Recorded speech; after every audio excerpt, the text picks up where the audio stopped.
नमस्कार। Housewife story teller में आपका स्वागत है।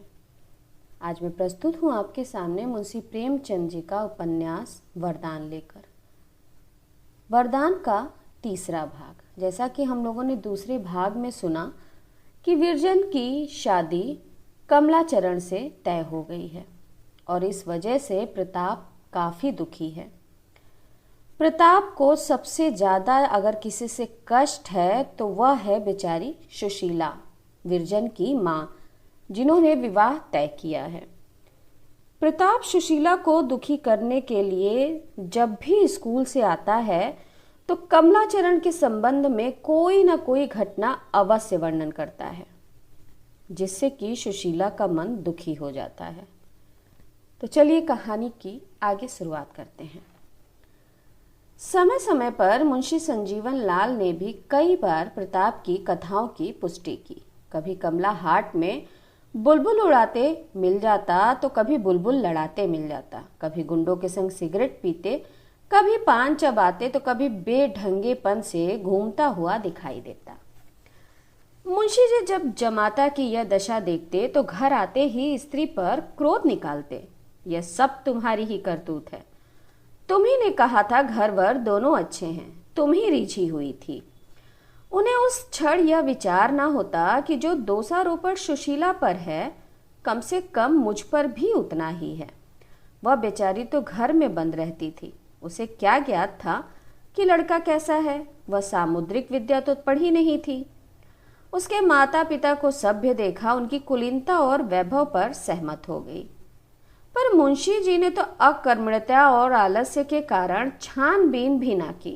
यद्यपि उन्हें इसके अनेक अवसर प्राप्त थे और मुंशी जी के अगणित बांधव इसी भारतवर्ष में अब भी विद्यमान हैं, जो अपनी प्यारी कन्याओं को इसी प्रकार नेत्र बंद करके कुएं में ढकेल दिया करते हैं। सुशीला के लिए विरजन से प्रिय जगत में अन्य वस्तु कोई न थी। विरजन उसकी प्राण थी, उसका धर्म थी और विरजन ही उसका सत्य थी। वही उसकी प्राणाधार थी और वही उसके नैनों की ज्योति और वही उसके हृदय का उत्साह।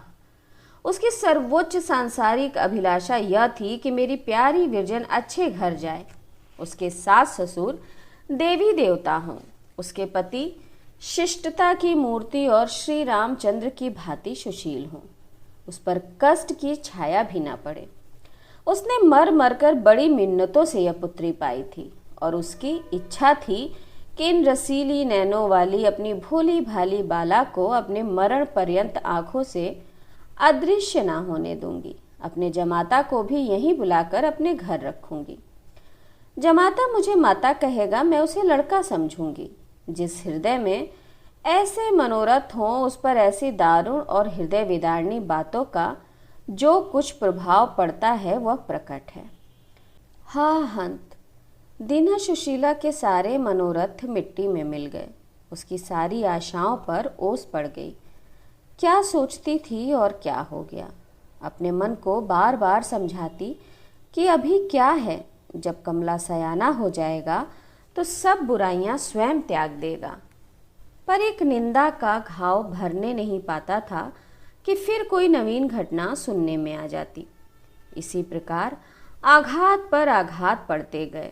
हाय, नहीं मालूम विरजन के भाग्य में क्या बदा है।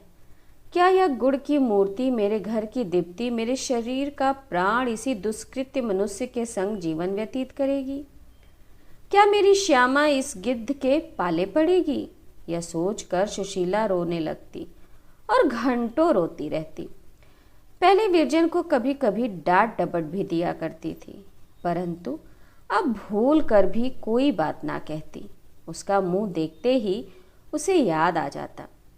एक क्षण के लिए भी उसे अपने सामने से अदृश्य ना होने देती। यदि जरा देर के लिए वह सुआमा के घर चली जाती तो स्वयं वहां पहुंच जाती। उसे ऐसा प्रतीत होता मानो कोई उसे छीन कर ले भागता है। जिस प्रकार बधिक की छुरी के तले अपने बछड़े को देखकर गाय का रोम रोम कांपने लगता है, उसी प्रकार विरजन के दुख का ध्यान करके सुशीला की आंखों में आंसू आ जाते थे और सुशीला की आंखें संसार को सूना देखती थीं।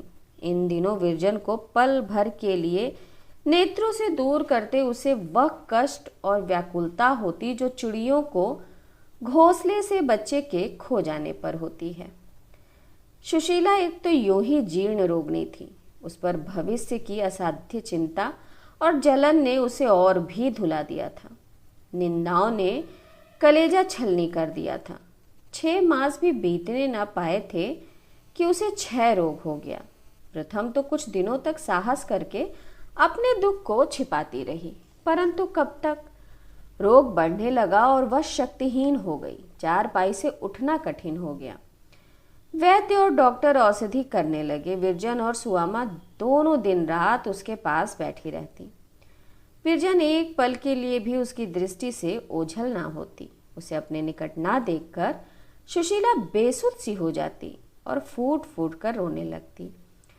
मुंशी संजीवन लाल पहले तो धैर्य के साथ दवा करते थे, पर जब देखा कि किसी उपाय से कुछ लाभ नहीं होता और बीमारी की दशा दिन प्रतिदिन निकृष्ट होती जाती है, तो अंत में उन्होंने भी निराश होकर अपने हाथ खड़े कर दिए और अपने उद्योग और साहस को कम कर दिया। आज से कई साल पहले जब सुआमा बीमार पड़ी थी, तब सुशीला ने उसकी सेवा में पूर्ण परिश्रम किया था। अब सुआमा की बारी थी। उसने पड़ोसी और भगनी के धर्म का पालन भली भांति किया। रुग्ण सेवा में अपने गृह कार्य को भूल सी गई। 2-2, 3-3 दिन तक प्रताप से बोलने की नौबत न आई। बहुधा वह बिना भोजन किए ही स्कूल चला जाता, परंतु कभी कोई अप्रिय शब्द मुख से ना निकालता। सुशीला की रुग्णावस्था ने अब उसकी द्वेष अग्नि को बहुत कम कर दिया था। द्वेष की अग्नि द्वेष्टा की उन्नति और दुर्दशा के साथ साथ तीव्र और प्रज्वलित हो जाती है और उसी समय शांत होती है जब द्वेष्टा के जीवन का दीपक बुझ जाता है। जिस दिन बृजरानी को ज्ञात हो जाता कि आज प्रताप बिना भोजन किए स्कूल जा रहा है, उस दिन वह काम छोड़कर उसके घर दौड़ जाती और भोजन करने के लिए आग्रह करती, पर प्रताप उससे बात ना करता। उसे रोता छोड़कर बाहर चला जाता। निसंदेह वह विरजन को पूर्णतः निर्दोष समझता था, परंतु एक ऐसे संबंध को जो वर्ष 6 मास में टूट जाने वाला हो, वह पहले ही उसे तोड़ देना चाहता था। एकांत में बैठकर वह आप ही आप फूट फूट कर रोता, परंतु प्रेम के उद्वेग को अधिकार से बाहर ना होने देता। एक दिन वह स्कूल से आकर अपने कमरे में बैठा हुआ था कि विरजन आई। उसके कपोल अश्रु से भीगे हुए थे। वह लंबी लंबी सिसकियां ले रही थी। उसके मुख पर इस समय कुछ ऐसी निराशा छाई हुई थी और उसकी दृष्टि कुछ ऐसी करुणात्मक थी कि प्रताप सन्न रह गया। सजल नयन होकर बोला, क्यों विरजन, रो क्यों रही हो? विरजन ने कुछ उत्तर ना दिया, वरन और बिलक बिलक कर रोने लगी। प्रताप का गांभीर्य जाता रहा। वह निसंकोच होकर उठा और विरजन की आंखों से आंसू पोंछने लगा। विरजन ने स्वर संभाल कर कहा, लल्लू, अब माता जी ना जिएंगी, मैं क्या करूं? यह कहते कहते फिर सिसकियां उभरने लगीं। प्रताप यह समाचार सुनकर स्तब्ध हो गया। दौड़ा हुआ विरजन के घर गया और सुशीला की चारपाई के समीप खड़ा होकर रोने लगा। हमारा अंत समय कैसा धन्य होता है। वह हमारे पास ऐसे ऐसे अहितकारियों को खींच लाता है जो कुछ दिन पूर्व हमारा मुख तक देखना नहीं चाहते थे और जिन्हें इस शक्ति के अतिरिक्त संसार की कोई अन्य शक्ति पराजित नहीं कर सकती थी। हाँ, यह समय ऐसा ही बलवान है और बड़े बड़े बलवान शत्रुओं को हमारे अधीन कर देता है। जिन पर हम कभी विजय ना प्राप्त कर सकते थे, उन पर हमको यह समय विजयी बना देता है। जिन पर हम किसी शत्रु से अधिकार ना पा सकते थे, उन पर समय और शरीर के शक्तिहीन हो जाने पर भी हमको विजयी बना देता है। आज पूरे वर्ष भर पश्चात प्रताप ने इस घर में पदार्पण किया। सुशीला की आंखें बंद थी, पर मुखमंडल ऐसा विकसित था जैसे प्रभात काल का कमल। आज भोर ही से वह रट लगाए हुए थी कि लल्लू को दिखा दो। सुआवा ने इसलिए विरजन को भेजा हुआ था। सुआवा ने कहा, बहन आंखें खोलो, लल्लू खड़ा है। सुशीला ने आंखें खोल दी और दोनों हाथ प्रेम बाहुल्य से फैला दिया। प्रताप के हृदय से विरोध का अंतिम चिन्ह भी विलीन हो गया।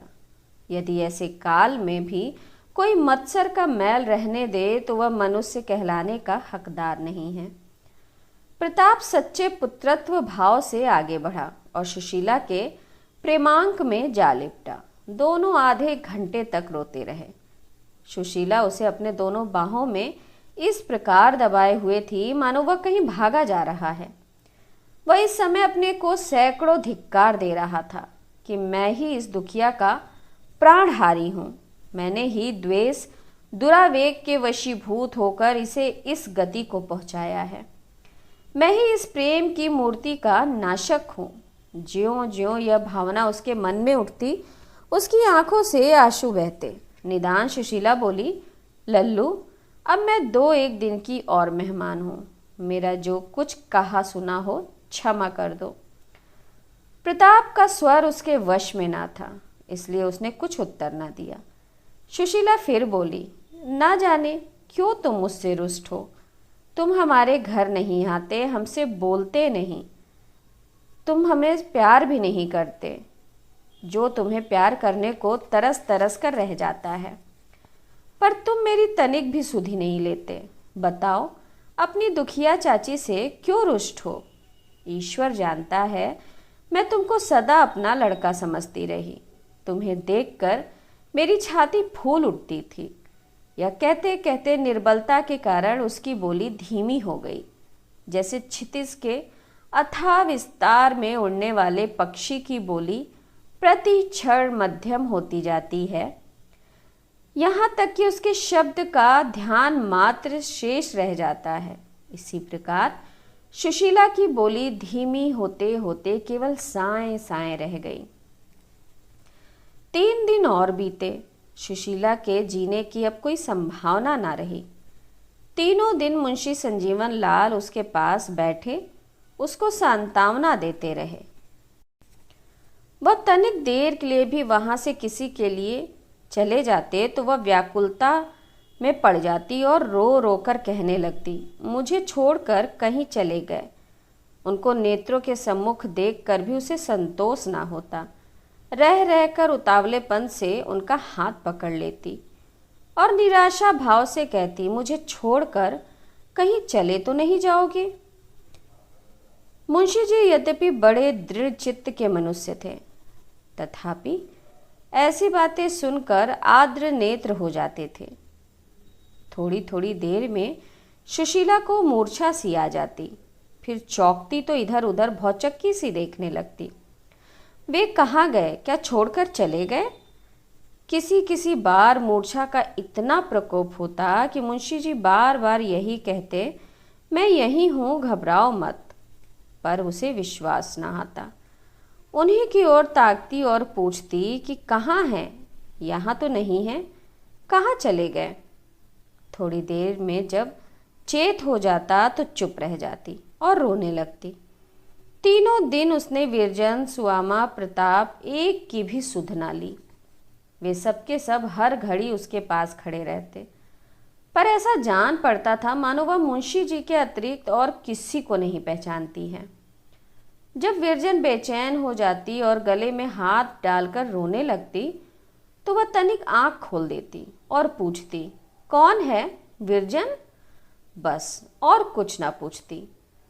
जैसे सूम हृदय में मरते समय अपने गड़े हुए धन के सिवाय और किसी बात का ध्यान नहीं रहता, उसी प्रकार हिंदू स्त्री अपने अंत समय में पति के अतिरिक्त और किसी का ध्यान नहीं कर सकती।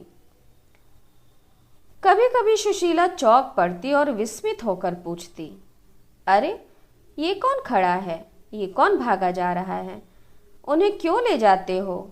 ना, मैं न जाने दूंगी।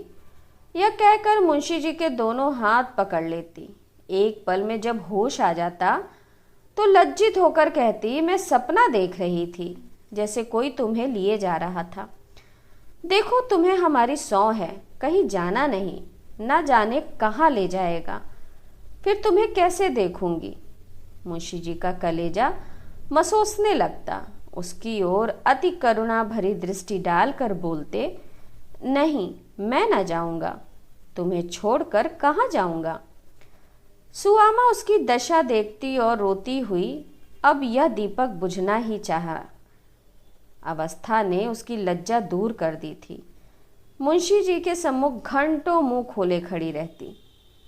चौथे दिन सुशीला की दशा संभल गई।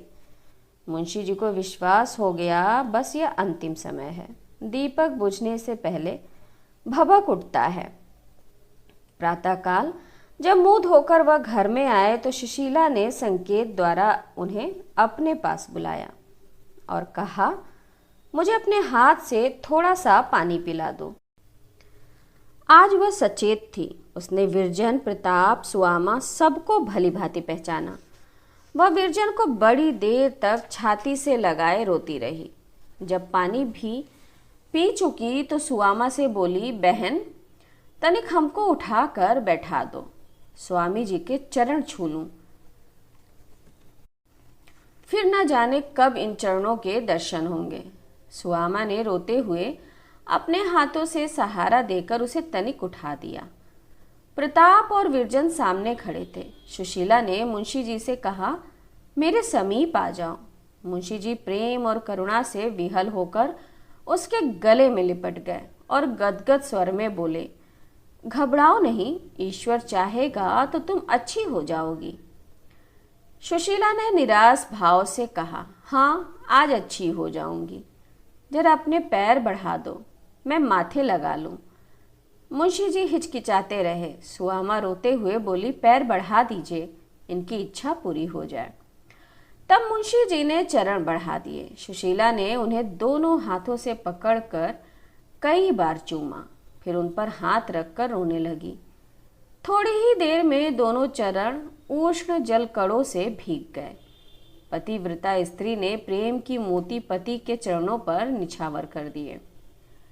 जब आवाज संभली तो उसने विरजन का एक हाथ थाम कर मुंशी जी के हाथ में दे दिया और अति मंद स्वर में कहा, स्वामी आपके संग बहुत दिन रही और जीवन का परम सुख भोगा। अब प्रेम का नाता टूटता है, अब मैं पल भर की और अतिथि हूँ। प्यारी विरजन को तुम्हें सौंपी जाती हूँ। मेरी यह चिन्ह है, इस पर सदा दया दृष्टि रखना।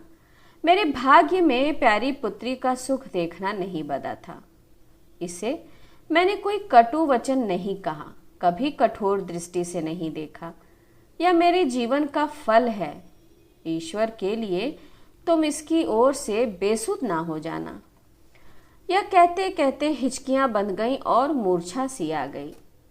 जब कुछ अवकाश हुआ तो उसने सुआमा के सम्मुख हाथ जोड़े और रो कर कहा, बहन विरजन तुम्हारे समर्पण है, तुम ही उसकी माता हो। लल्लू प्यारे, ईश्वर करे तुम जुग जुग जियो। अपनी विरजन को भूलना मत। यह तुम्हारी दीना और मातृहीना बहन है। तुम में इसके प्राण बसते हैं। उसे रुलाना मत, उससे कुढ़ना मत, उसे कुढ़ाना मत। उसे कभी कठोर वचन मत कहना, उससे कभी न रूठना। उसकी ओर से बेसुध ना होना, नहीं तो वह रो रो कर प्राण दे देगी। उसके भाग्य में ना जाने क्या बदा है, पर तुम अपनी सगी बहन समझकर सदा ढांढस देते रहना। मैं थोड़ी ही देर में तुम लोगों को छोड़कर चली जाऊंगी, पर तुम्हें मेरी सौं उसकी ओर से मन मोटा ना करना। तुम ही उसका बेड़ा पार लगाओगे। मेरे मन में बड़ी बड़ी अभिलाषाएं थीं। मेरी लालसा थी कि तुम्हारा ब्याह करूंगी, तुम्हारे बच्चों को खिलाऊंगी, पर भाग्य में कुछ और ही बदा था। यह कहते कहते वह फिर अचेत हो गई। सारा घर रो रहा था। महरियां महाराजिनें सब उसकी प्रशंसा कर रही थीं कि स्त्री नहीं वह देवी थी। रधिया बोली, इतने दिन टहल करते हुए पर कभी कठोर वचन ना कहा। महाराजिन ने कहा, हमको बेटी की भांति मानती थी, भोजन कैसा ही बना के दे दूं, पर कभी नाराज नहीं हुई। जब बातें करती मुस्कुरा कर, महाराज जब आते तो उन्हें जरूर सीधा दिलवाती थी। सब इसी प्रकार की बातें कर रहे थे। दोपहर का समय हुआ। महाराजिन ने भोजन बनाया, परंतु खाता कौन। बहुत हट करने पर मुंशी जी गए और नाम करके चले आए। प्रताप चौके पर गया ही नहीं। विरजन और सुआमा को भूख कहाँ। सुशीला कभी विरजन को प्यार करती, कभी सुआमा को गले लगाती, कभी प्रताप को चूमती और कभी अपनी बीती कह कहकर रोती। तीसरे पहर उसने सब नौकरों को बुलाया और उनसे अपराध क्षमा कराया। जब वे सब चले गए तब सुशीला ने सुआमा से कहा, बहन प्यास बहुत लगती है, उनसे कह दो अपने हाथ से थोड़ा सा पानी पिला दें। मुंशी जी ने पानी पिला दिया। सुशीला ने कठिनता से एक घूंट पानी कंठ से नीचे उतारा और ऐसा प्रतीत हुआ मानो किसी ने उसे अमृत पिला दिया हो। उसका मुख उज्जवल हो गया, आंखों में जल भर आया। पति के गले में हाथ डालकर बोली, मैं ऐसी भाग्यशालिनी हूं कि तुम्हारी गोद में मरती हूं। यह कहकर वह चुप हो गई, मानो कोई बात कहना चाहती है पर संकोच से कह ना पाई। थोड़ी देर पश्चात उसने फिर मुंशी जी का हाथ पकड़ लिया और कहा, यदि तुमसे कुछ मांगूं तो दोगे? मुंशी जी ने विस्मित होकर कहा, तुम्हारे लिए मांगने की आवश्यकता है, निसंकोच कहो। सुशीला, तुम मेरी बात कभी नहीं टालते थे। मुंशी जी, मरते दम तक कभी न टालूंगा। सुशीला, डर लगता है, कहीं ना मानो तो? मुंशी जी, तुम्हारी बात और मैं ना मानूं? सुशीला, मैं तुमको ना छोड़ूंगी। एक बात बतला दो, सिल्ली मर जाएगी तो उसे भूल जाओगे? सुशीला यहाँ पे सिल्ली अपने को कह रही है। मुंशी जी, ऐसी बातें ना कहो, देखो विरजन रोती है। सुशीला, बतलाओ, मुझे भूलोगे तो नहीं? मुंशी जी, कभी नहीं। सुशीला ने अपने सुर्ख कपोल मुंशी जी के अधरों पर रख दिए और दोनों बाहें उनके गले में डाल दी। फिर विरजन को निकट बुलाकर धीरे धीरे समझाने लगी, देखो बेटी, लाला जी का कहना हर घड़ी मानना, उनकी सेवा मन लगाकर करना। गृह का सारा भार अब तुम्हारे माथे है, अब तुम्हें कौन संभालेगा? यह कहकर उसने स्वामी की ओर करुणापूर्ण नेत्रों से देखा और कहा, मैं अपने मन की बात नहीं कहने पाई, जी डूबा जाता है। मुंशी जी, तुम व्यर्थ असमंजस में पड़ी हो। सुशीला, तुम मेरे हो कि नहीं? मुंशी जी, तुम्हारा और आमरण तुम्हारा। सुशीला, ऐसा ना हो कि तुम मुझे भूल जाओ और जो वस्तु मेरी थी वह अन्य के हाथ में चली जाए। सुशीला ने विरजन को फिर बुलाया और उसे छाती से लगाना ही चाहती थी कि मूर्छित हो गई। विरजन और प्रताप रोने लगे। मुंशी जी ने कांपते हुए सुशीला के हृदय पर हाथ रखा। सांस धीरे धीरे चल रही थी। महाराजन को बुलाकर कहा, अब इन्हें भूमि पर लिटा दो। यह कहकर रोने लगे। महाराजन और सुआमा ने मिलकर सुशीला को पृथ्वी पर लिटा दिया। तपेदिक ने हड्डियां तक सुखा डाली थीं। अंधेरा हो चला था। सारे गृह में शोकमय और भयावह सन्नाटा छाया हुआ था। रोने वाले रोते थे पर कंठ बांध बांध कर। बातें होती थी पर दबे स्वरों में। सुशीला भूमि पर पड़ी हुई थी। वह सुकुमार अंग जो कभी माता के अंक में पला, कभी प्रेमांक में प्रौढ़ा, कभी फूलों की सेज पर सोया, इस समय भूमि पर पड़ा हुआ था। अभी तक नाड़ी मंद मंद गति से चल रही थी। मुंशी जी शोक और निराशा में मग्न उसके सिर की ओर बैठे हुए थे। अकस्मात उसने सिर उठाया और दोनों हाथों में मुंशी जी का चरण पकड़ लिया। प्राण उड़ गए। दोनों कर उनके चरण का मंडल बांधे ही रहे। यह उनके जीवन की अंतिम क्रिया थी। रोने वालों रो, क्योंकि तुम रोने के अतिरिक्त कर ही क्या सकते हो। तुम्हें इस समय कोई कितनी ही सांत्वना दे, पर तुम्हारे नेत्र अश्रु प्रवाह को ना रोक सकेंगे। रोना तुम्हारा कर्तव्य है। जीवन में रोने के अक्सर कदाचित कम ही अवसर होते हैं जो ऐसे होते हैं। क्या इस समय तुम्हारे नेत्र शुष्क हो जाएंगे? आंसुओं के तार बंधे हुए थे। सिसकियों के शब्द आ रहे थे कि महाराजन दीपक जलाकर घर में लाई। थोड़ी ही देर पहले सुशीला के जीवन का दीपक बुझ चुका था। राधाचरण रुड़की कॉलेज से निकलते ही मुरादाबाद के इंजीनियर नियुक्त हुए और चंद्रा उनके संग मुरादाबाद को चली गई। प्रेमवती ने बहुत रोकना चाहा, पर जाने वाले को कौन रोक सकता है। सेवती कब की ससुराल आ चुकी थी। यहाँ घर में अकेली प्रेमवती रह गई। उसके सिर घर का काम काज पड़ा। निदान यह राय हुई कि विरजन के गौने का संदेशा भेजा गया। डिप्टी साहब सहमत न थे, परंतु घर के कामों में प्रेमवती ही बात चलाती थी अपनी। संजीवन लाल ने संदेशा स्वीकार कर लिया। कुछ दिनों से वे तीर्थ यात्रा का विचार कर रहे थे। उन्होंने क्रम क्रम से सांसारिक संबंध त्याग कर दिए थे। दिन भर घर में आसन मारे भगवत गीता और योग वशिष्ठ आदि ज्ञान संबंधी पुस्तकों का अध्ययन किया करते थे। संध्या होते ही गंगा स्नान को चले जाते थे। वहां से रात्रि गए लौटते और थोड़ा सा भोजन करके सो जाते। प्रायः प्रताप चंद्र भी उनके संग गंगा स्नान को जाता। यद्यपि उसकी आयु 16 वर्ष की थी, पर कुछ तो निस्वभाव, कुछ पैतृक संस्कार और कुछ संगति के प्रभाव से उसे अभी से वैज्ञानिक विषयों पर मनन और विचार करने में बड़ा आनंद प्राप्त होता था। ज्ञान तथा ईश्वर संबंधी बातें सुनते सुनते उसकी प्रवृत्ति भी भक्ति की ओर चली थी और किसी किसी समय मुंशी जी से ऐसे सूक्ष्म विषयों पर विवाद करता कि वे विस्मित हो जाते। ब्रिजरानी पर सुआमा की शिक्षा का उससे भी गहरा प्रभाव पड़ा था, जितना कि प्रताप चंद्र पर मुंशी जी की संगति और शिक्षा का। उसका 15वां वर्ष था।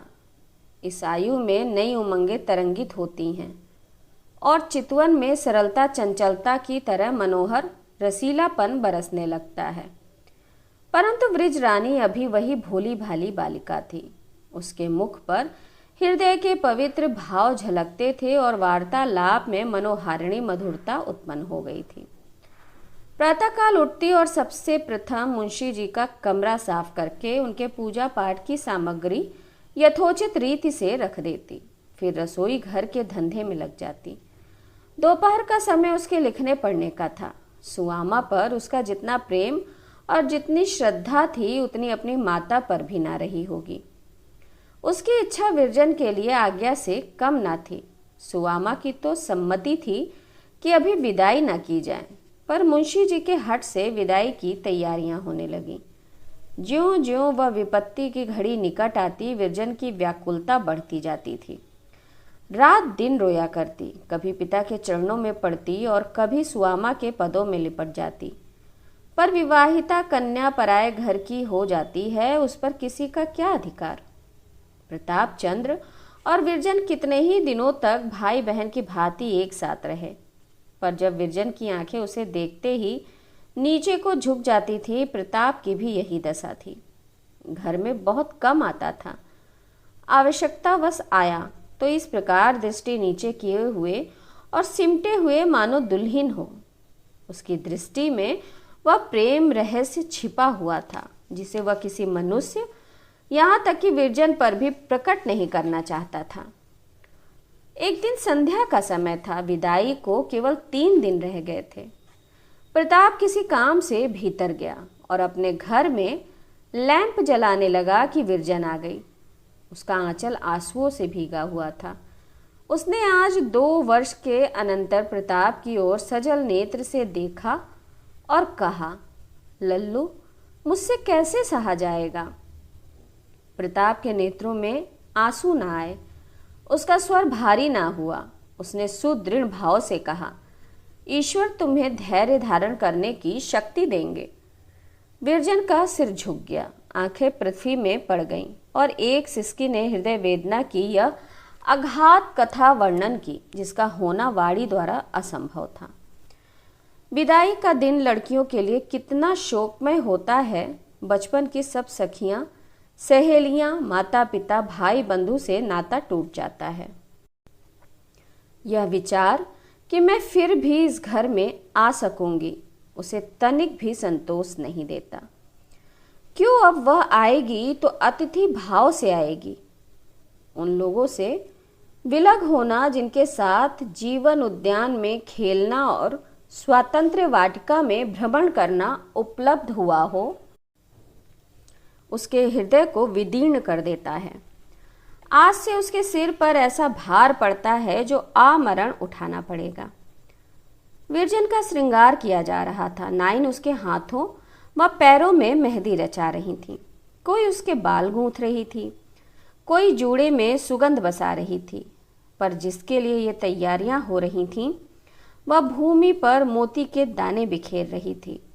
इतने में बाहर से संदेशा आया कि मुहूर्त टला जाता है, जल्दी करो। सुआमा पास खड़ी थी। विरजन उसके गले लिपट गई और अश्रु प्रवाह का आतंक जो अब तक दबी हुई अग्नि की भांति सुलग रहा था, अकस्मात ऐसा भड़क उठा मानो किसी ने आग में तेल डाल दिया हो। थोड़ी देर में पालकी द्वार पर आई। विरजन पड़ोस की स्त्रियों से गले मिली, सुआमा के चरण छुए। तब 2-3 स्त्रियों ने उसे पालकी के भीतर बिठा दिया। उधर पालकी उठी, इधर सुआमा मूर्छित हो भूमि पर गिर पड़ी, मानो उसके जीते ही उसका प्राण निकाल कर कोई लिए जाता था। घर सूना हो गया। सैकड़ों स्त्रियों का जमघट था, परंतु एक विरजन के बिना घर फाड़े खाता था। जैसे सिंदूर की लालिमा से मांग रच जाती है, जैसे ही विरजन के आने से प्रेमवती के घर की रौनक बढ़ गई। सुआमा ने उसे ऐसे गुण सिखाए थे कि जिसने उसे देखा मोह गया। यहाँ तक कि सेवती की सहेली रानी को भी प्रेमवती के सम्मुख स्वीकार करना पड़ा कि तुम्हारी छोटी बहू ने हम सबों का रंग फीका कर दिया। सेवती उससे दिन दिन भर बातें करती और उसका जी ना उबता। उसे अपने गाने पर अभिमान था, पर इस क्षेत्र में विरजन बाजी ले गई। अब कमलाचरण के मित्रों ने आग्रह करना शुरू किया कि भाई नई दुल्हन घर में आई हो तो कुछ मित्रों की भी तो फिक्र करो, सुनते हैं परम सुंदरी पाए हो। कमलाचरण को रुपए तो ससुराल से मिले ही थे। जेब खनखनाकर बोले, अजी दावत लो, शराबे उड़ाओ, हाँ बहुत शोरगुल ना मचाना, नहीं तो कहीं भीतर खबर होगी तो समझेंगे कि ये गुंडे हैं। जब से वह घर में आई है मेरे तो होश उड़े हुए हैं। कहता हूँ अंग्रेजी, फारसी, संस्कृत, अलम गलम सभी घोटे बैठी है। डरता हूँ कहीं अंग्रेजी में कुछ पूछ बैठी या फारसी में बातें करने लगे, मुंह ताकने के सिवाय और क्या करूँगा, इसलिए अभी जी बचाता फिरता हूँ। यूँ तो कमलाचरण के मित्रों की संख्या अपरिमित थी। नगर के जितने कबूतरबाज, कनकौएबाज गुंडे थे, सब उनके मित्र थे, परंतु सच्चे मित्रों में केवल 5 महाशय थे और सभी के सभी फाके मस्त छिछोरे थे। उनमें सबसे अधिक शिक्षित मियाँ मजीद थे। यह कचहरी में आरायजन बीसी किया करते थे। जो कुछ मिलता वह सब शराब में भेंट करते। दूसरा नंबर हमीद खां का था। इन महाशय ने बहुत पैतृक संपत्ति पाई थी, परंतु 3 वर्ष में सब कुछ विलास में लुटा दी। अब यह ढंग था कि साय को सज धज कर गलियों में धूल फाकते फिरते थे। तीसरे हजरत सैयद हुसैन थे, पक्के जुआरी, नाल के परम भक्त, सैकड़ों के दाव लगाने वाले। स्त्री गहनों पर हाथ मांजना तो नित्य का इनका काम था। शेष 2 महाशय राम सेवक लाल और चंदू लाल कचहरी में नौकर थे। वेतन कम पर ऊपरी आमदनी बहुत थी।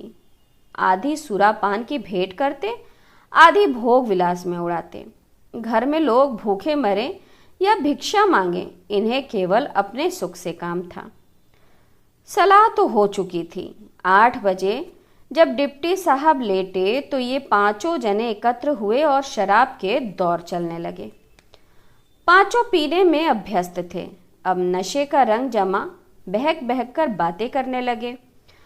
मजीद, क्यों भाई कमलाचरण, सच कहना, स्त्री को देखकर जी खुश हो गया कि नहीं? कमला, अब आप बहकने लगे हैं। क्यों? राम सेवक, बतला क्यों नहीं देते, इसमें झेपने की कौन सी बात है? कमला, बतला क्या अपना सिर दूं? कभी सामने जाने का संयोग भी तो हुआ हो। कल किवाड़ की दरार से एक बार देख लिया था, अभी तक चित्र आंखों में फिर रहा है। चंदूलाल, मित्र तुम बड़े भाग्यवान हो। कमला, ऐसा व्याकुल हुआ कि गिरते गिरते बचा, बस परी समझ लो। मजीद, तो भाई यह दोस्ती किस दिन काम आएगी, एक नज़र हमें भी दिखाओ। सैयद, बेशक दोस्ती के यही मायने हैं कि आपस में कोई पर्दा ना रहे। चंदूलाल, दोस्ती में क्या पर्दा? अंग्रेजों को देखो, बीबी डोली से उतरी नहीं कि यार दोस्त हाथ मिलाने लगे। राम सेवक, मुझे तो बिना देखे चैन ना आएगा। कमला, एक धप लगाकर जीप काट ली जाएगी, समझे? राम सेवक, कोई चिंता नहीं, आंखें तो देखने को रहेंगी। मजीद, भाई कमलाचरण, बुरा मानने की बात नहीं, अब इस वक्त तुम्हारा फर्ज है कि दोस्तों की फरमाइश पूरी करो। कमला, अरे तो मैं नहीं कब करता हूँ। चंदूलाल, वाह मेरे शेर, यही मर्दों की सी बातें हैं, तो हम लोग बन ठन कर आ जाएं, क्यों? कमला, जी जरा मुंह में कालिख लगा लीजिएगा, बस इतना बहुत है। सैयद, तो आज ही ठहरी ना? इधर तो शराब उड़ी रही थी, उधर विरजन पलंग पर लेटी हुई विचार में मग्न हो रही थी। बचपन के दिन भी कैसे अच्छे होते हैं, यदि वे दिन एक बार फिर आ जाते। ओह, कैसा मनोहर जीवन था। संसार प्रेम और प्रीति की खान थी। क्या वह कोई अन्य संसार था? क्या उन दिनों संसार की वस्तुएं बहुत सुंदर होती थीं? इन्हीं विचारों में आंखें झपक गईं और बचपन की एक घटना आंखों के सामने आ गई। लल्लू ने उसकी गुड़िया मरोड़ दी थी। उसने उसकी किताब के 2 पन्ने फाड़ दिए। तब लल्लू ने उसकी पीठ में जोर से चुटकी ली थी। बाहर भागा था।